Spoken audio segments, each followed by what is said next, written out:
Thanks for listening to Star Lores. If you like the show, please consider subscribing and giving a 5-star rating and review wherever you listen to podcasts. You can also help us make more great content by becoming a patron at www.patreon.com. We would also love to hear from you on social media. You can follow Star Lores on Facebook, Instagram, and Twitter. Enjoy the show, and may the Force be with you. You are listening to the Star Lores Podcast. I find your lack of faith disturbing. Are you stuck-up, half-witted, scruffy-looking nerf herder? But I was going into Toshi Station to pick up some power converters.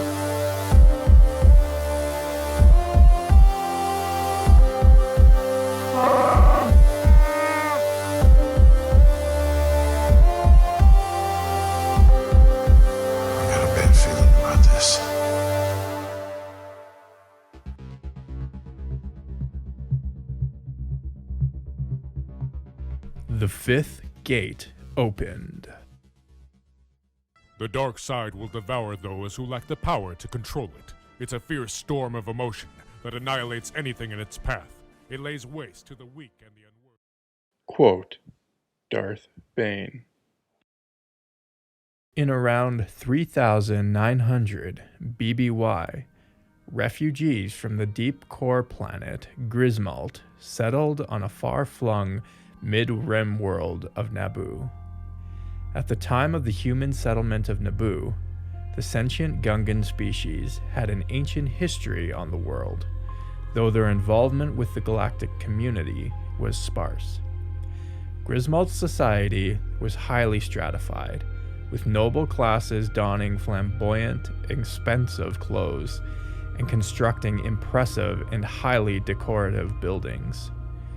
Those settlers of aristocratic family lines brought their traditions to Naboo and became the 6 royal houses of Naboo. There is an old legend Kosinga Palpatine used to tell about the royal houses. Each house represented a gate. Beyond the gates of the house Nabiri, Tepalo, Parnelli, and Varuna lay the gates of House Palpatine, and behind these gates lurked chaos. Noble, statesman, political philosopher, scientist, chancellor, emperor, Sith Lord. Sheev Palpatine, also known as Darth Sidious, and eventually as the Emperor, was one of the most powerful beings to ever rule the galaxy. Even going through life under various identities, Palpatine coerced, manipulated, murdered, and deceived his way into galactic politics, always pursuing his own hidden agenda. Ultimately, his cunning paved the road to becoming emperor of a majority of the galaxy. Palpatine, living his duplicitous life, was both a skilled statesman and adept Force user, having mastered the power of the dark side of the Force. Though he tried to end the rule of 2 tradition, he too met his end through betrayal, ending the reign and terror of the most influential man in galactic history.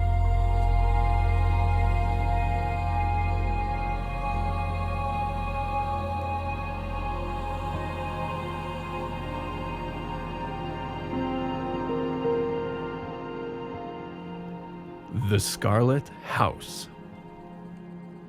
Sheev Palpatine was born in the year 82 BBY on the planet Naboo.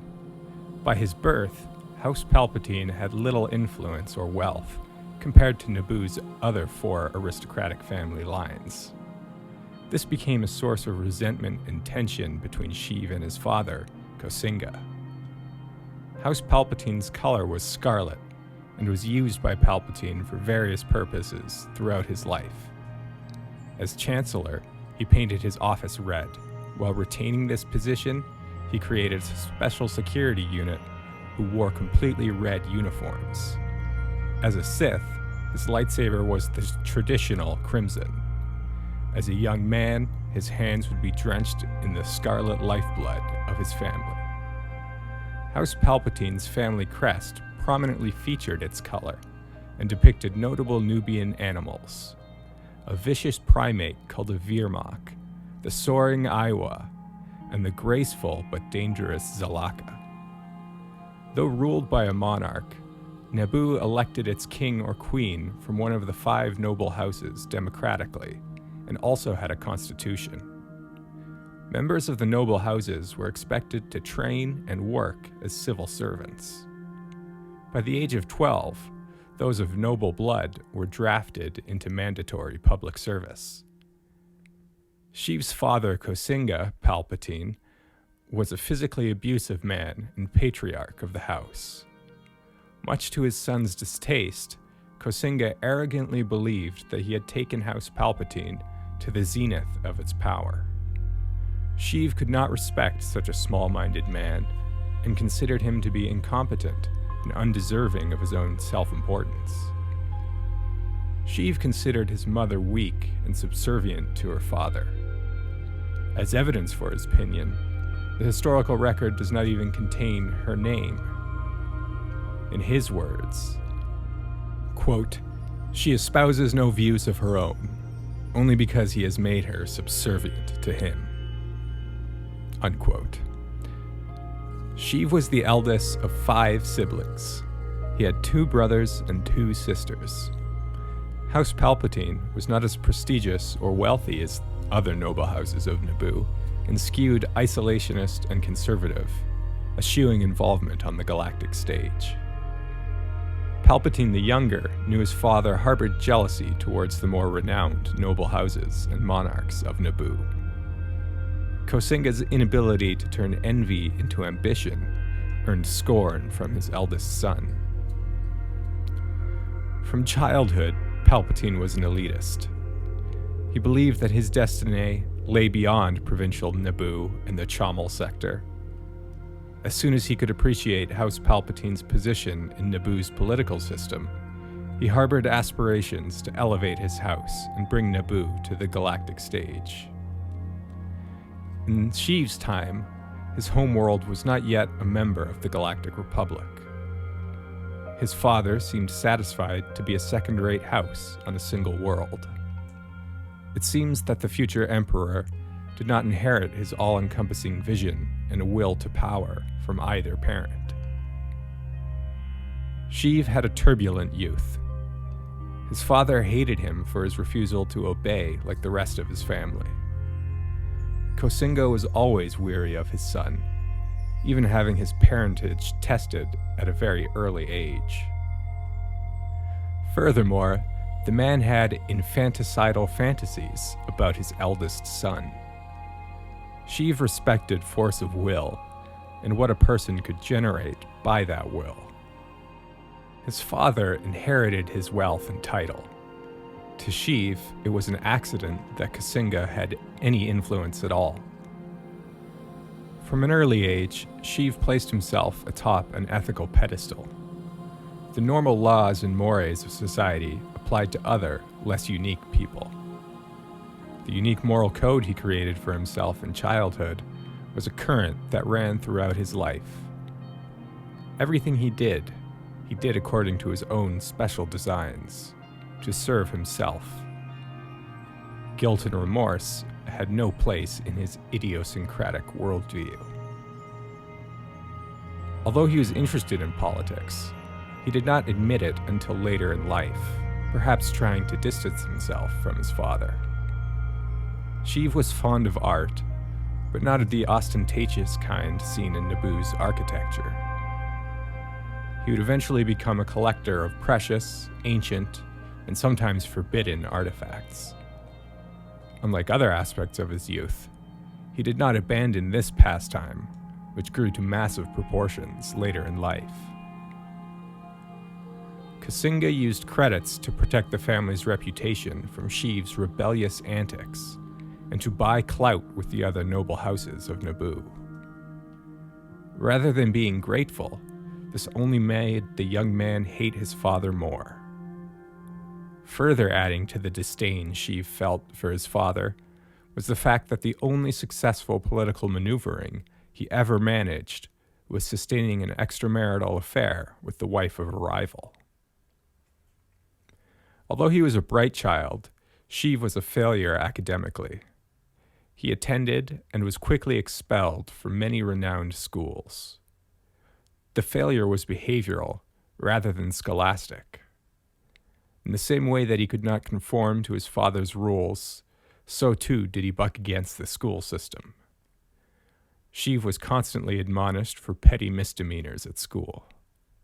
Kasinga was always there to bail him out of trouble and get him accepted into the next academy after an expulsion. To do this, his father bribed school officials, as well as threw around what little political influence he had. Kasinga attempted to buy his son's respect and submission with an expensive land speeder. Although not necessarily coming from a healthy place, this gift created the one place of wellness in their relationship. Though their relationship was tumultuous, they connected through the sport of speeder piloting. This small section of domestic unity was short-lived. Through reckless piloting, Palpatine the Jr. killed 2 pedestrians in a speeder accident. It is believed that Sheev was criminally responsible for their deaths, but his father once again bought his son a reprieve using unearned credits. Palpatine began to fantasize about a lucrative career as a speeder racer after some early success in competitive racing. Sheev eventually rejected his given name and wanted to only be known as Palpatine while racing. He wanted to sever relations with the name his parents had given him and associate more closely with the glory of House Palpatine's past. The creation and embodiment of multiple identities was another skill he would master over the course of his life. Another hobby afforded him by his privilege was the collection of Sith artifacts and ancient texts. To acquire these dark objects, Sheev used his house's always obliging coffers. As the young Palpatine continued to research ancient Sith lore, he became fascinated and felt connected with the ideology which emphasized the acquisition of power. Unlike many other prominent Force adepts, Sheev displayed no manifestations of latent Force abilities until his young adulthood, except perhaps the ability to hide himself from Force detection. His connection with the Force and the Order of Sith Lords was entirely academic until his association with Higo Damask, also known as Darth Plagueis.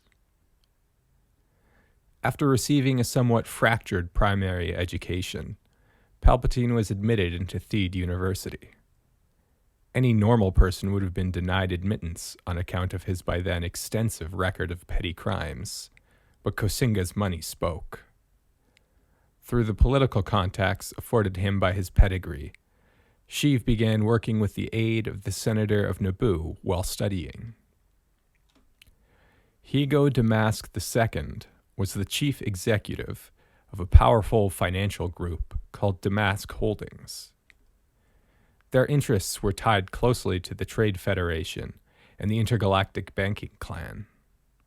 While these two corporations were motivated solely by profit, Damask Holdings sought to bring the Sith Grand Plan to fruition. Its massive funds were the accumulation of centuries of Sith plotting, starting with a fortune Darth Bane inherited. Shortly after a landmark experiment which resulted in the creation of maxi-chlorians, Darth Plagueis' master, Darth Tenebrous, had a premonition involving a shadowy figure, whom the Force could not detect. Plagueis would have done well to share his master's anxiety over this vision. In 65 BBY, Higo visited Naboo on a business trip. While there, he oversaw the construction of a new spaceport in Theed, which would serve to export Naboo's extensive natural plasma reserves to the wider galaxy. The obstacle Higo faced in achieving these goals was Naboo's prevailing conservative and isolationist political climate. It was this tension between Naboo and the rest of the galaxy that Darth Sidious would eventually manipulate as a catalyst for the final stages of the grand plan. The reigning monarch at the time was opposed to the new spaceport, and so Higo acted as a lobbyist for Bon Tapalo, who was then running for election as King of Naboo, and sought to integrate the world into the larger galactic community. Spies on Naboo told Damask of a young informant whose services Bon Tapalo had utilized in his campaign against the traditionalists, Sheev Palpatine. When Higo learned that this young upstart's father was a staunch supporter of the traditionalist political faction, he had to meet the treacherous heir to the Scarlet House. After meeting at the Legislative Youth Assembly's headquarters, Higo took Sheev for a cruise in a luxury airspeeder. Damask saw in the aspiring speeder pilot weaknesses that he could exploit. Ambition, greed, and hatred must have oozed from Palpatine. Higo did not realize at the time, but it was in fact Sheev who would exploit Higo's overconfidence in his own abilities and lack of caution. This kind of far-reaching manipulation was only the first of many exhibitions of Palpatine's mastery of the skill. After their introduction, Palpatine agreed to be a political spy for Damask, but with the condition that he report only to Damask. Higo agreed and shortly left Naboo. Palpatine left an indelible impression on Higo, who in the following days began to see how the young man could be in just the right position to slowly, insidiously, maneuver to the highest position in galactic politics, Supreme Chancellor of the Republic. He would, of course, only be a figurehead, as per the Sith Grand Plan. Higo, or rather, Darth Plagueis, would be the true power behind the throne. Months later, Sheev and Kasinga got into a bitter dispute aboard the family starship. The elder Palpatine admitted that he had always wanted to kill his son. That was the last straw. Fed up from a lifetime of not being able to conform to his family's restrictions, Sheev drew on his latent dark side powers. A slaughter of the entire Palpatine family and their employees followed. He smashed his father against the bulkhead of the ship repeatedly, until his body was nothing but tenderized meat, the life gone from him. Sheev then reached out to his only true friend in the galaxy for help, Higo Damask. The Sith Lord saw to it that all evidence of the massacre was erased, and thereafter took Palpatine on as his apprentice. By the time of Palpatine's political ascendancy, virtually all records of his family had been destroyed, plunging it into the chaos of unwritten history. The Book of Anger. As lethal as you must be to become a lord. A Darth is the embodiment of death. Don't forget that. Quote, Darth Barris.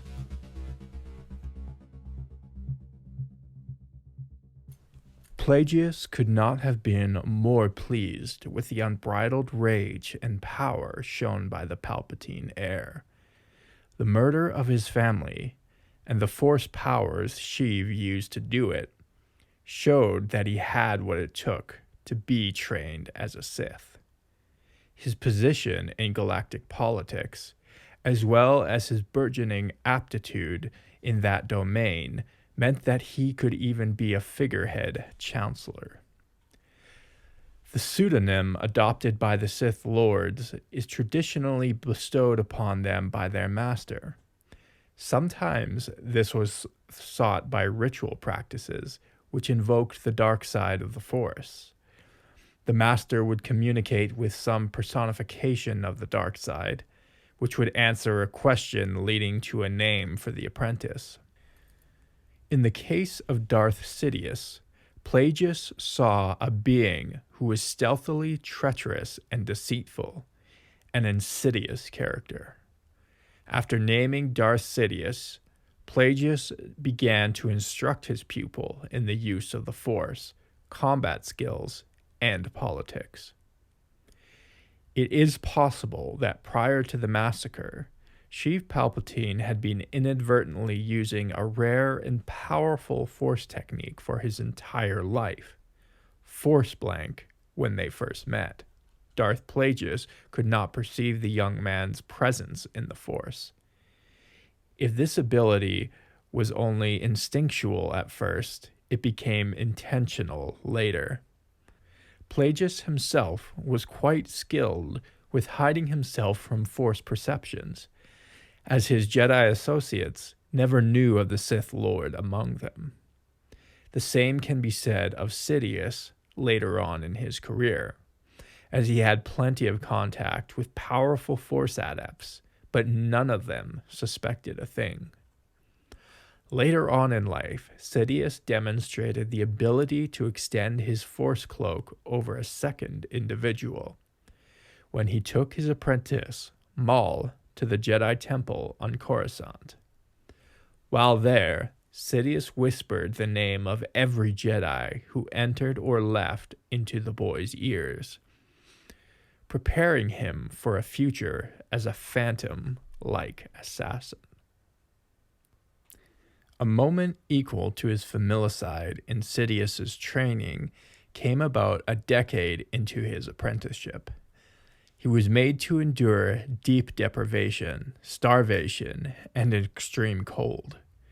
These are tactics commonly used by coercive religious sects to dissolve individuality and ensure unflinching loyalty to the leader. Plagius did not stop with deprivation and exposure. He forced Sidious to recount the murder of his family over and over, and manipulated his perceptions with the dark side of the Force, triggering hallucinations.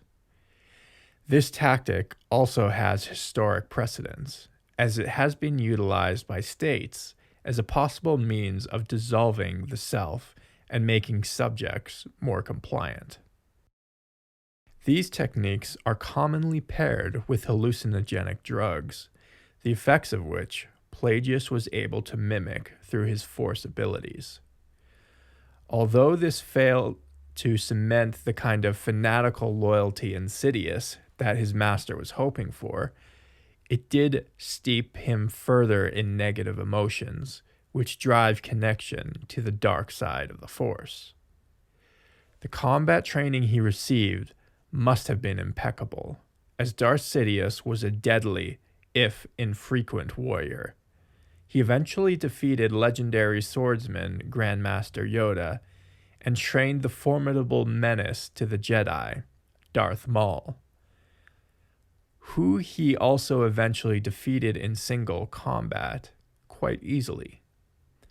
Although Count Dooku was a renowned duelist by the time he assumed the nom de guerre of his Darth Tyrannus, Sidious probably imparted a lesson or two regarding the lightsaber. The Zabrak infant, known as Maul, was entrusted to Sidious's care in 54 BBY. The Zabrak people themselves have a long history of association with the Sith.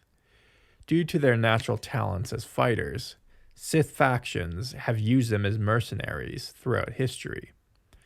Despite fulfilling the role of being Maul's adoptive father, Sidious treated him with all the callous brutality one might expect from a Dark Lord of the Sith.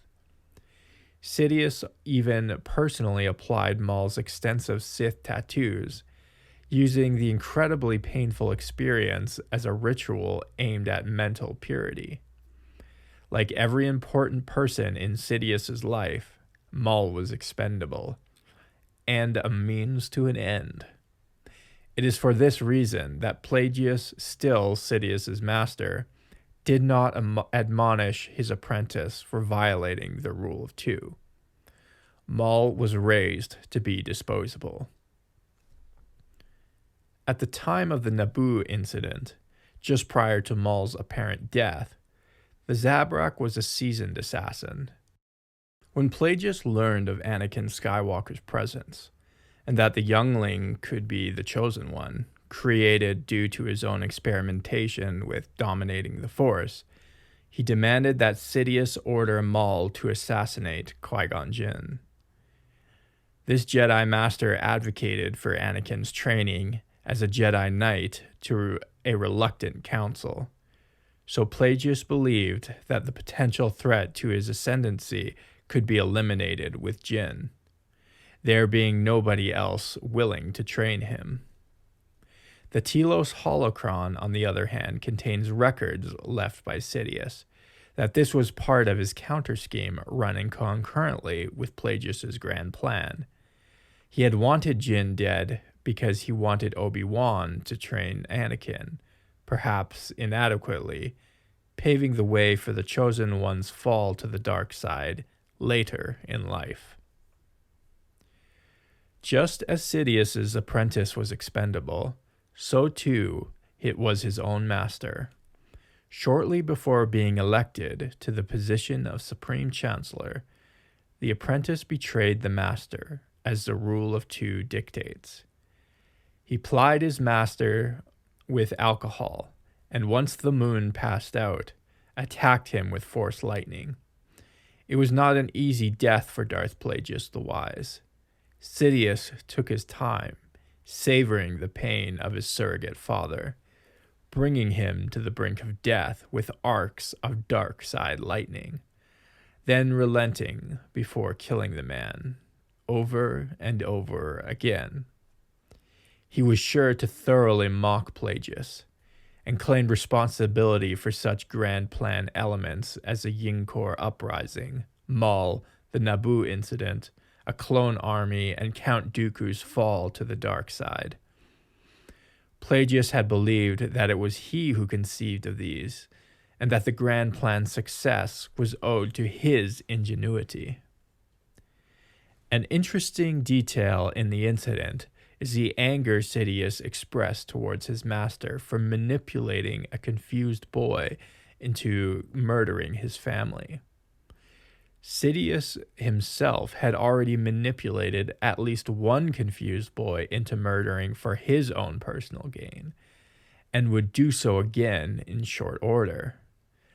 The manner of execution Sidious chose for his master, attacking while he slept, inspired Sidious to give up the habit. For the rest of his life, it is said that Darth Sidious required only a brief meditation in the Force to achieve all the restoration most humans required 8 hours of unconscious vulnerability to do so. Prior to the beginning of the Clone Wars, Sidious received confirmation that the long con he had begun a decade earlier was working. A terrible disturbance echoed through the Force. It emanated from a primitive village on an outer rim backwater world. Those gifted in the Force felt it as far away as the core. Both Sidious and Yoda felt the disturbance of innocent lives slaughtered in rage. Anakin Skywalker had wiped out a tribe of Tusken in retribution for the murder of his mother.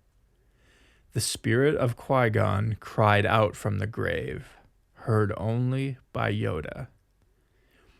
The personality traits which Darth Plagueis believed made Sheev the ideal candidate for a figurehead tyrant are also features of antisocial personality disorder, also known as ASPD. They include a distinct lack of empathy, a pattern of manipulating others for personal gain, and an inflated sense of self-importance. There is more evidence of this disorder earlier in Sheev's life, as it is a characteristic in ASPD for people to be habitual criminals, as he was throughout his childhood. His criminal behavior continued throughout his life as he ordered and occasionally performed many murders and other forms of assault, though he never suffered legal consequences as a result. The unique moral code Sheev developed as a child may also be evidence of the impaired moral conscience common to people with ASPD. Other unconscionable decisions in Palpatine's life were less instrumental. For the most part, all of his crimes, dishonesty, and manipulation served a purpose. However, there are instances in which he displayed sadism, though without evidence of associated paraphilias.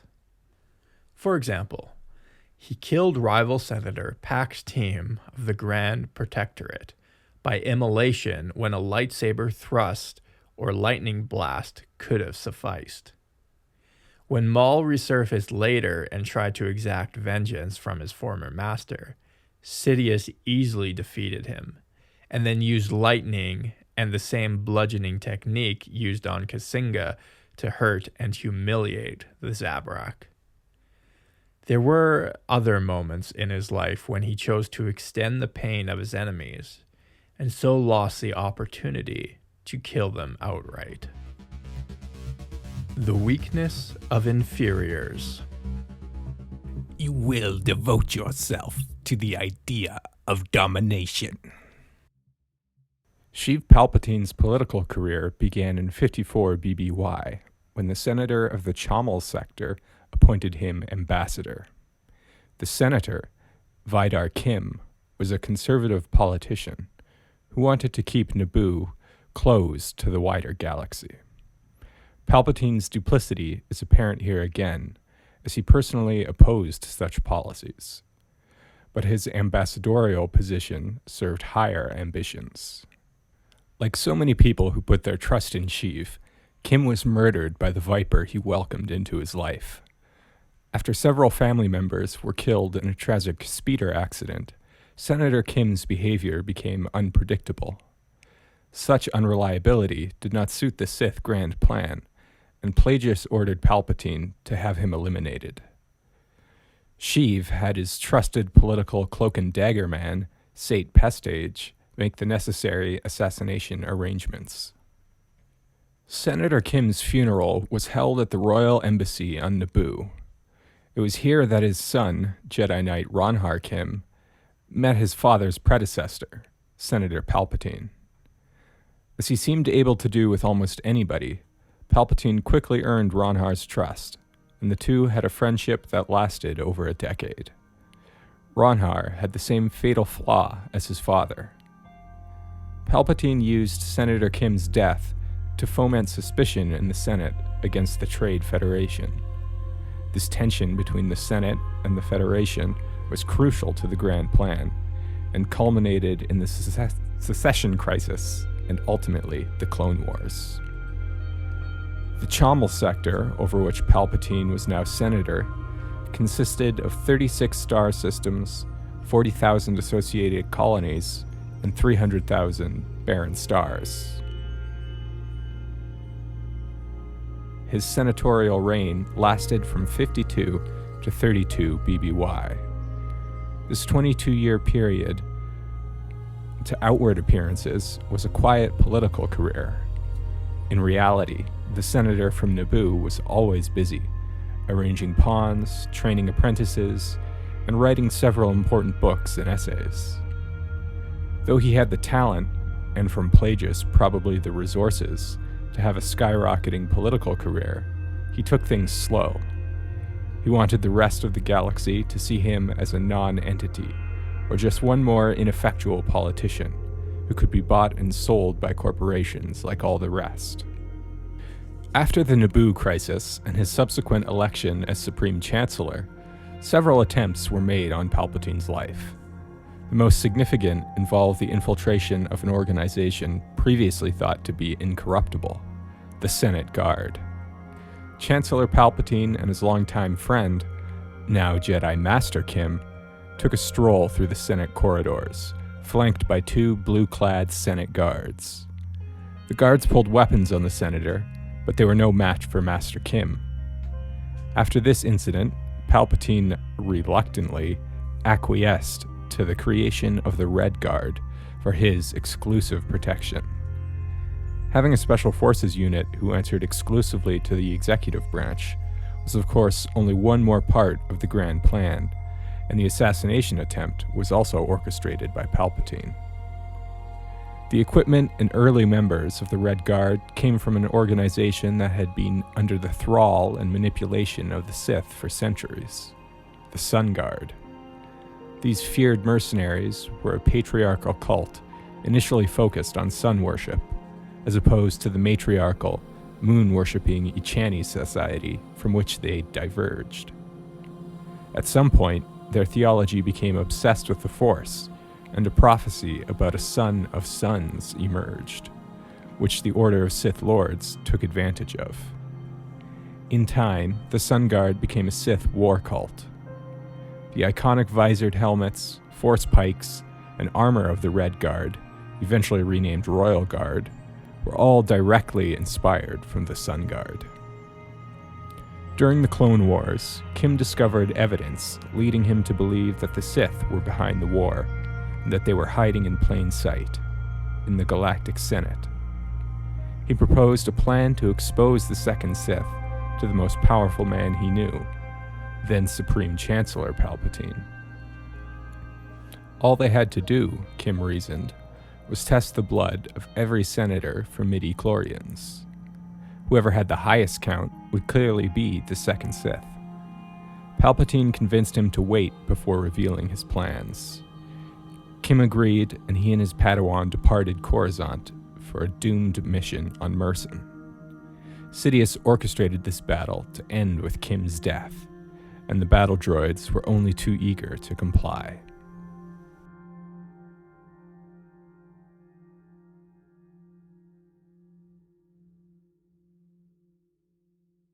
And now, a word from our sponsors. Tired from a hard day in the plasma mines? Sleepy after listening to our beloved Emperor's State of the Galaxy address? Give yourself a well-deserved break and energy boost with the crunchiest treat in the universe, the Order 66 cookie. Come for the crunch, stay for the delightful aftertaste. Talk to your local Imperial officer or Compnor administrator to find out how you can obtain a package of this delightful treat. Every package of Order 66 cookies are lovingly hand-selected and picked by Stormtrooper TK555, ensuring that the quality and durability you expect from your peaceful and prosperous empire are in every bite. Welcome aboard the Millennial Falcon. I'm Sam. This is Christian. Hey, this is Jordan. All right, guys. Christian, how are those Order 66 cookies? Delicious. Yeah, good. Don't get any crumbs on the control panel again, though. Our R2 unit's vacuum cleaner is broken. So today we're talking about Sheev Palpatine, a.k.a. Palpatine, a.k.a. Darth Sidious, a.k.a. Emperor Palpatine, a.k.a. the Emperor. I was hoping you were going to drop just the Emperor. So he's... this is, again, one of those episodes where in the writing of it, like, I started out dreading it, and then as I got more into reading his Wikipedia pages and associated pages, I started getting more and more excited about writing it, because unlike the other episodes, I don't have to, like, stretch for a narrative and, like, wade through 10,000 random stories of Han Solo went here, Lando Calrissian got shot down by this girl on that moon, etc., etc. Like the serialized, individual, compartmentalized stories. Palpatine's got a real arc embedded into his lore. Yeah. Like in the first trilogy and in the prequel trilogy as well, he's got that. And then also I think he's unique as a character in the Legends canon in that he very much has a connection to almost all major periods of like Star Wars history. He's a thread that runs through, The Darth Sidious lineage, his backstory goes all the way back to like the first schism in the Jedi Order almost, right?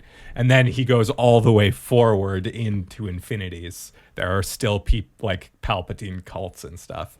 And I don't think there's any other characters that really... Yeah, some of them are self-contained or legendary from the past, but... He sort of encompasses the whole of the Legends material. Yeah, really. And even the Skywalker saga only really starts at the birth of Anakin. So, and as we discussed in the episode, Plagueis, Tenebris, Sidious, they're all doing important stuff behind long scenes. before Anakin Skywalker's emote in Shmi's eye. Yeah, I really like how there is like a build up to the character we have all experienced in the original trilogy, really. I like some of the backstory, how Machiavellian he is, and how he's a very ambitious sort of politician, but knows exactly how ambitious he should appear to be to everyone. He's not like he intentionally doesn't stand out to people so that he doesn't draw undue attention to himself. That really came across that I didn't realize about Palpatine before, as his political career was like intentionally stagnant until like just the right second. Yeah.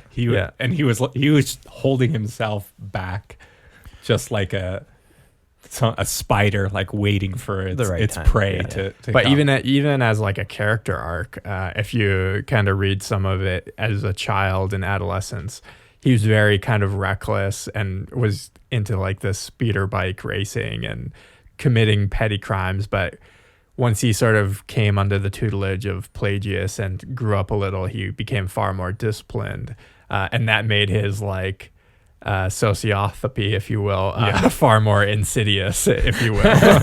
Yeah, that made him much more dangerous. Yeah. Much better if he could have just gone to jail for killing those people. Or just been like a wrecking ball. On his been speeder like, bike. Just thrown his reckless. life away. Yeah, Just spent his family fortunes. Yeah. And just been a general mess of a human. Yeah. The other interesting thing too, like you were saying about being insidious, is like if you think about the movies across at least the first 6, he doesn't have a lot of screen time for a character that's. I'm glad you brought this up because I got a great point about and he doesn't this. even appear until in person until the last one. Yeah. Well, actually, no, he does appear in The Empire Strikes Back, but very briefly. Only via hologram, right? I can't remember if. I'm pretty Was sure that it's the only first one via or the hologram. second one? Because I can't remember where there's a big parade when his shuttle arrives. I can't remember if that's. I thought that was on the 3rd. Well, someone fact check us. Yeah, I mean 6. I don't know. Someone will be yelling at their podcast. Yes. But either way, he doesn't have a lot of screen time. You only see him like at the end in person, like as a real one-on-one threat, and you don't know a lot about him. He's always just the big bad in the background. Right. But that is what he is, and he's been in the background since day one too, like always pulling the strings and moving the story without people realizing it. And he's also at the same time, like going back to that, he's trying to create this outer facade of not being that threatening or capable. Is he just dresses in very simple black robes, and he's clearly kind of decrepit and old, like hunched over, has a cane. Yeah, he's even he's scary in that he's creepy, but not you're not that physically he's- intimidating. You're not afraid of him. not like Vader. Yeah. But even in the prequel trilogy, he's almost presented as like compassionate and caring, right? Yeah. Like and this is what I wanted to say about how his brief screen time. So much like if anybody's seen Silence of the Lambs, that movie is famous for its sociopathic villain, Hannibal Lecter. And he's on screen, I think, for 11 minutes or something Really? crazy low in that movie, because his character is both played and written just so well that it makes the impression that that's all. And Hannibal Lecter in that movie, he's not even part of the main plot. He's technically a subplot. Yeah. The main, he's not even the bad guy in that movie. Yeah. But his fingerprints, like his that's aura, is all anybody remembers. Yes. And I think it's not quite to the same degree, because there's lots of other memorable things about Star Wars, obviously. But he's not on screen very much. But at least for me, even as a kid, Emperor Palpatine definitely was a very effective, creepy villain. Oh yeah, for sure. And just seemed more evil than Darth Vader. Like, no doubt, right? Yeah, he was the embodiment of evil. Vader was like the poor sucker that got.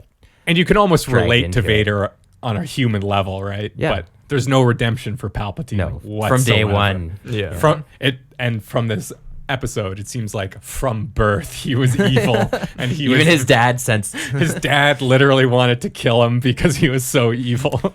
Yeah, have you guys ever read Ender's Game? I haven't read it. I saw the haven't. movie, but I heard Okay. the movie wasn't. I had never actually seen the movie. But I've heard it's very good science fiction, but it's I pretty haven't good. read it. But like, there's actually kind of a similar character that kind of reminded me of Palpatine, and it's Ender's older brother, Peter, I believe his name is. And he sort of like from a very young age, he's actually much like Palpatine, is sort of like not the best academically, and Ender is far more competent in the game, but like the game in Ender's Game. But his older brother like isn't selected to go because he's not good enough.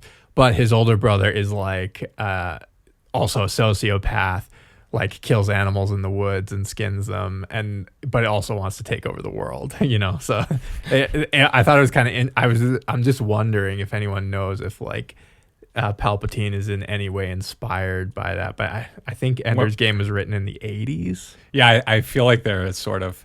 But there were definitely, to me, a lot of contrast between these two characters. It seemed a little. And I think. Well, Lucas. Well, I think part of the Palpatine character is just sort of a part of a story that's hard to avoid when you're dealing with these stories about totalitarian dictatorships in gigantic galaxy-spanning societies. I think you just run into Palpatine-like characters, just because it's easier by or virtue whatever. of the setting, Just by virtue of the setting. Yeah. And then I also think Star Wars is really heavily influenced by Dune, Right. and Emperor Palpatine is a lot. His depiction is very similar to some of the Emperor characters and some of the leader characters in Dune. Yeah. To wit, Jabba the Hutt. That character, I believe, is essentially the George Lucas version of Baron Vladimir Harkonnen, who's this like and he's the arch villain Harkonnen. and he's super evil and gluttonous and gigantic. Yeah. And like Jabba eventually needs to get around on a hover sled because he's so obese. Baron Harkonnen also has to have repulsor suspenders in order to move around because he weighs that much.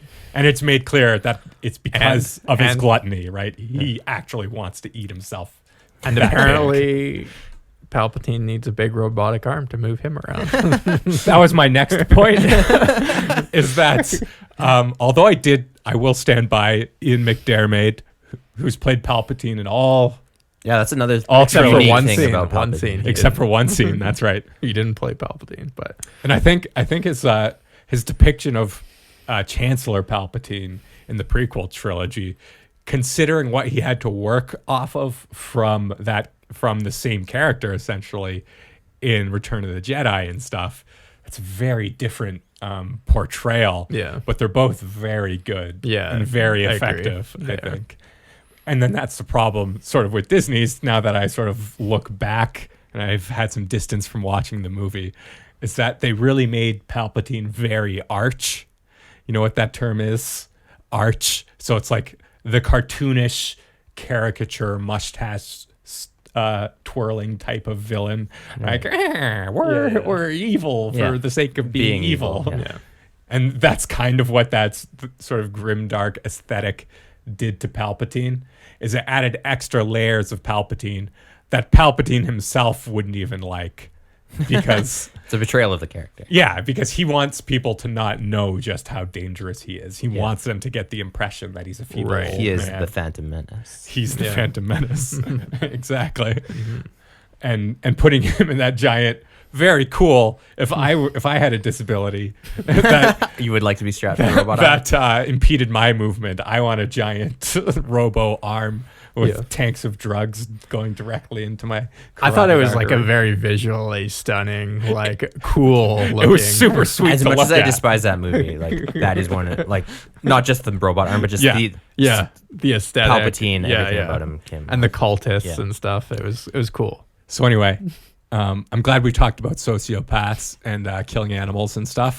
Jordan officially brought down the level of discourse to the mire of violence and depravity that I like things to be at. Right. So I'm going to pick that current up, and we're going to do some armchair psychometry. Now, My psychometry, favorite kind. as I teased earlier, is not just a telepathic ability native to the Kefir species. Quinlan Voss, if you know your Star Wars, was a notable Kefir who used psychometric abilities. But a psychometrist is also a person who administers psychological evaluations By almost touching people, right? by touching them, Yes. and then they know what's wrong with you. No, they're just glorified spreadsheet filler outers essentially. But it's a position that requires some skill and some knowledge and some training, which I don't have, and I don't pretend I have, and neither of us are pretending that we're in any way qualified to administer a psychometric evaluation. But we're going to do it anyways. But we are going to do it anyways. So what we're going to be talking about here is he's a Canadian psychologist, actually. His name is Dr. Robert Hare. I actually did read his book called The Psychopath Checklist, in which he sort of talks about the theory of what a psychopath is as opposed to somebody with antisocial personality disorder.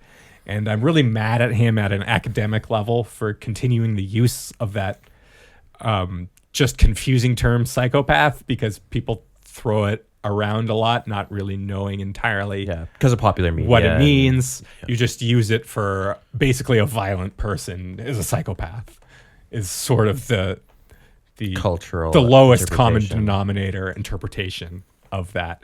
And then Robert Hare just sort of continued that by doing actual academic work that used the terminology psychopath, which I'm just really annoyed with. So he ensured that it stayed in the culture, that dumb term. But anyway, in his book, a psychopath is different from somebody with antisocial personality disorder in that essentially they're more intelligent and more violent.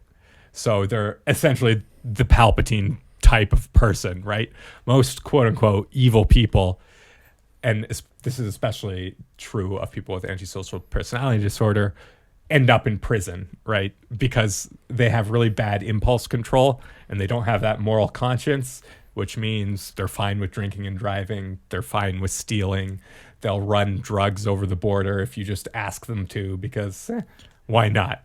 There's a whole complicated biology about the way people with this disorder may or may not experience fear, which I won't get into right now, but that's just a thing.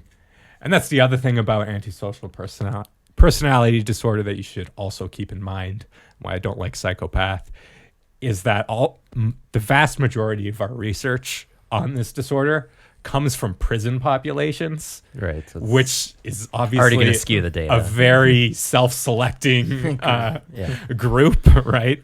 So the thinking is basically that people with ASPD are super likely to be criminals, but it's like, yeah, but because you only studied criminals. yeah, look at the socioeconomic background Yeah. of people in prison, right? These are poor people with fractured families and low education and all this stuff. Just a quick insert there too about whether or not people with these disorders are born or made, Right. because of Palpatine you want- didn't have a great background either. Yeah. So I had a professor in university, a psych professor, and one of the favorite things, I believe it was, oh God, what was his name? Peter Henze. He studied baboons mostly, and one of his things was the nature or nurture debate, the most important non-issue of all time, because all behavior in all organisms is obviously both nature and nurture. Right, There's no teasing those two things apart. Right, They interact with each other, and it's just kind of a silly I agree. It's a meaningless dichotomy to me. So born, made. Just ask, are people born or made? I don't know. Yeah, it's sort of an obvious answer that it's not. It's both. Yeah. There's clearly some genetic loading, I think, to Right, yeah. sociopathy. And I think, like Palpatine maybe just would have been a bad student, or maybe he would have been like George Bush, who was kind of a drinker and a rabble rouser and stuff. Lucas was inspired directly by Nixon, supposedly. Yeah. The character of Palpatine. So that's it. I don't know anything about Nixon's background. I do know about George Bush's background, and he seems like, I sort of have a bias that I think all politicians are sociopaths. That's exactly what Lucas thought too. by definition. So I definitely Padme is a upstanding senator. Sam, how dare you smear her name? She may be the only one, and she was just a pawn for Bail another Organa? sociopath. So anyway, Binks? We're getting way off topic. Yes, back to the checklist. Psychopath checklist. So basically, how you administer this, and we're not going to be administering it exactly because Palpatine's not real. I don't know if you know this or not. And I feel a lot better now. So we can't do the clinical interview, but the checklist, how you administer it, you do a clinical interview and then you cross-reference the contents of your interview against like his prison record and interviews with his family and bosses and all that stuff. Using what we do have, we can. So we're kind of going to do that aspect of the psychopath checklist. And so I'm just going to read off these diagnostic traits, and then we're going to together, and you guys our viewers can follow along with us, see if there's anything we know about Palpatine that lines up with these symptoms, we'll call them. So, for scoring, it's out of 40. I don't know exactly how you score it, but so you get a maximum of 2 points for each thing. 1 point is kind of, 2 is definitely, 0 is not at all. So that's fairly simple. So item A, glib and superficial charm. I'd say yes. he fits that bill. Absolutely, yeah. So I'm going to argue it down to a 1 because I don't think he's that glib because he's so good of an actor. Like a glib is sort of you just sort of cast things off and you're just like, that's not important. Make a joke. Right. You just sort of cheerfully undermine somebody's like concerns. Concerns. That's glib. He doesn't seem that glib to me. His charm might be superficial, so I'm giving him a 1. A grandiose or exaggeratedly high estimation of self. Absolutely. Literally thought he should be the king of the universe. Yes, but he was. So is that overestimation or is that just qualified for the position? Accurate? He believed that's a good point. I'll leave that to the philosophers. I'm just giving him a 2. I'm making an executive decision here. Need for stimulation. So we talked about his risky behavior, his stealing. I guess, when he was younger. He was a speeder pilot. That's super dangerous. Conducting a war from 2 sides, you could argue. Also, a bit thrilling. I kind of think his... but I don't think he did that for the thrill. Yeah. Well, he might have.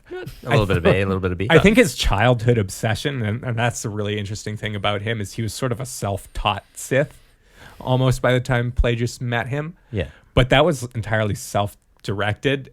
And the Sith, to the extent that people knew who they were, which very few people did in his time. Yeah. But they were viewed as like evil and dark and wrong. So I think his interest in Sith stuff is also more of that thrill-seeking exhilaration behavior. Just because it's antisocial, he's interested in it. Yeah. So I'm going to give him a 2 for need need for stimulation. I wouldn't say it's his strongest trait, but it's definitely there. Also, the fact that he gave up sleep entirely at a certain point in his life. I think that's less thrill and more like he's paranoid, extreme paranoid. Okay, going on. Pathological lying. Pathological lying. That's pretty obvious. Yes. That's just his entire life. He never said a true thing, basically. Just like politicians. Yeah. Cunning and manipulativeness. 2. Yes, definitely a 2. Constantly doing that. Lack of remorse or guilt. 2. Absolutely Definitely a 2. Shallow affect, superficial emotional responsiveness.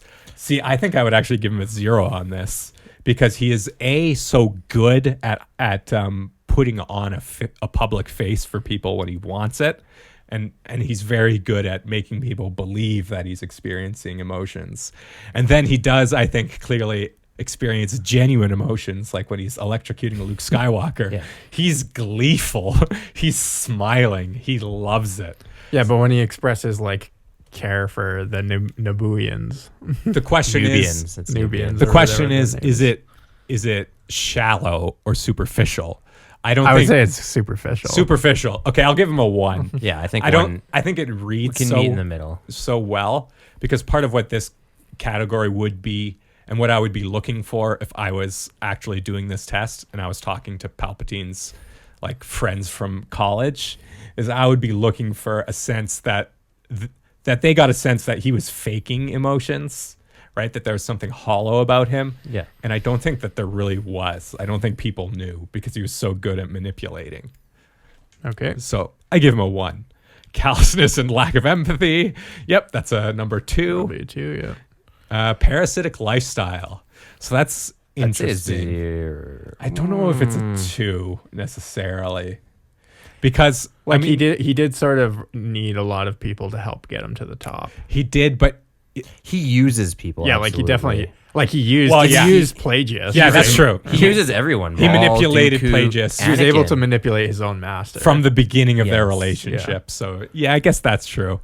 maybe a 1. Yeah, but then like his initial fortune just came. He just inherited a bunch Yeah. of money, right? So, but he's not. He's not a freeloader, and he Like doesn't. if- It's not like he doesn't put effort into his own achievement. If you've ever had the displeasure of like hanging out with people who are deeply into an addictive disease, they often live very parasitic lifestyles sometimes that can appear like that.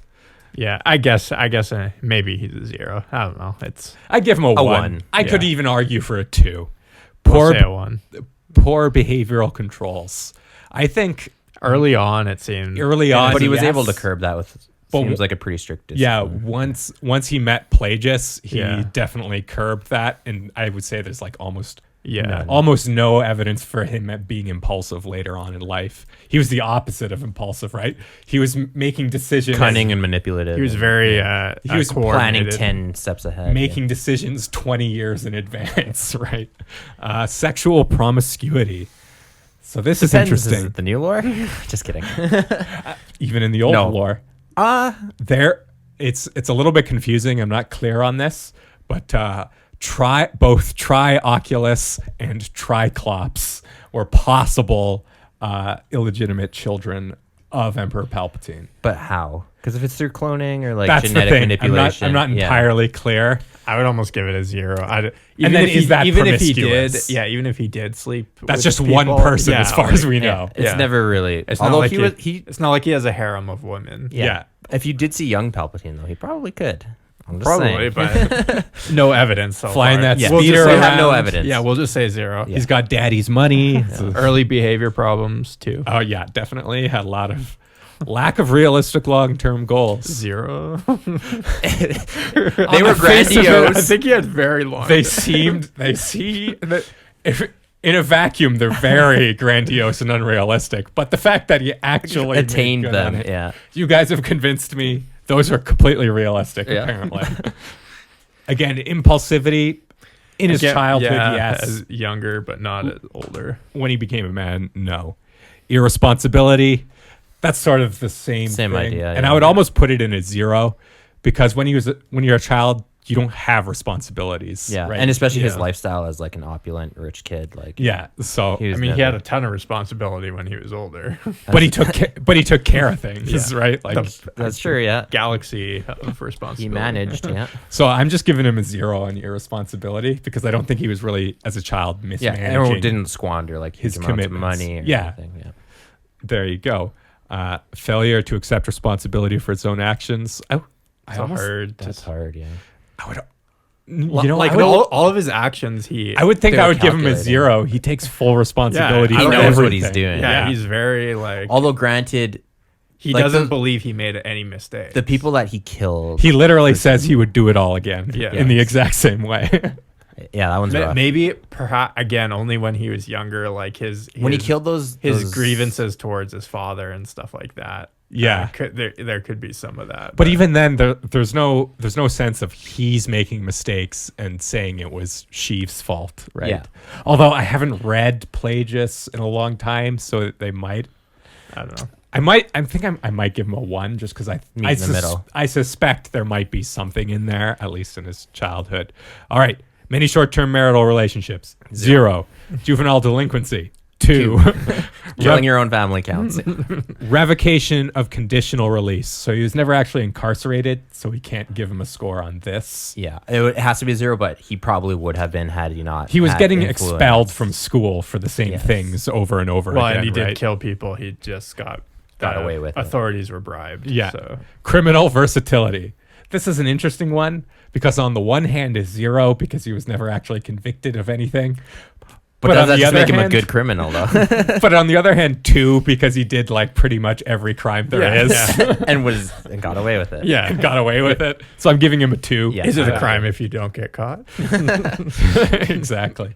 So I will quickly score him now. And I just did all that math in my head, and Darth Sidious has a score of 24 on my sort of improvised psychopath checklist. So to compare his score with some other notable psychopaths, as Robert Hare calls them, Richard Ramirez is probably the big name who scores closest to him. He got a 31 out of a possible 40. Darth Sidious had that 24. I'll also say Ted Bundy, who scored a 39 out of 40. His life was the most like Darth Sidious's because they both had a long childhood history of breaking the law and stealing things.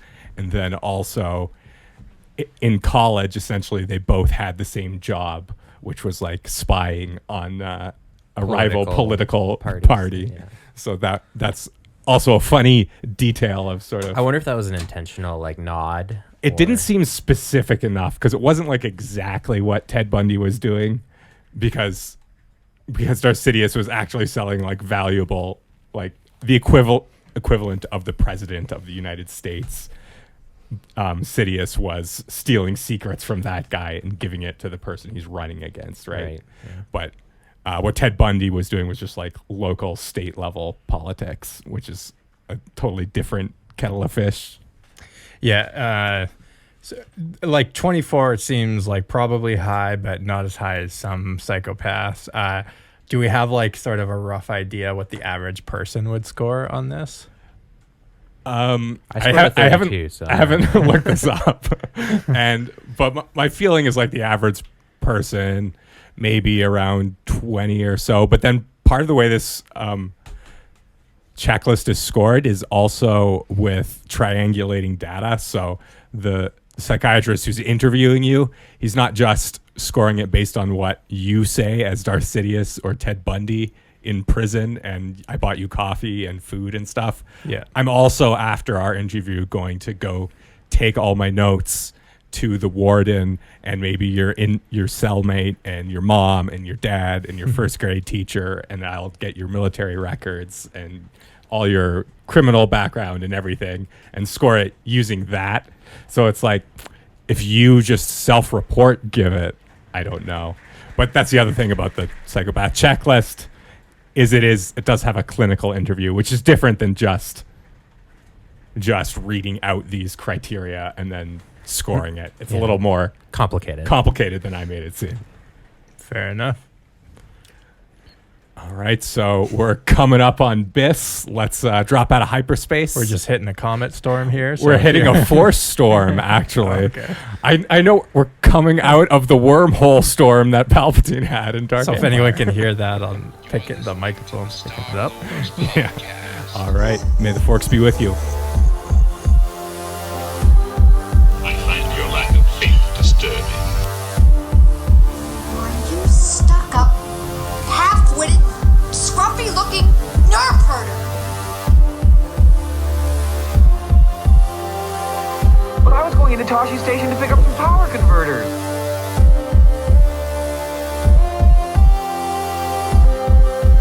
Darth.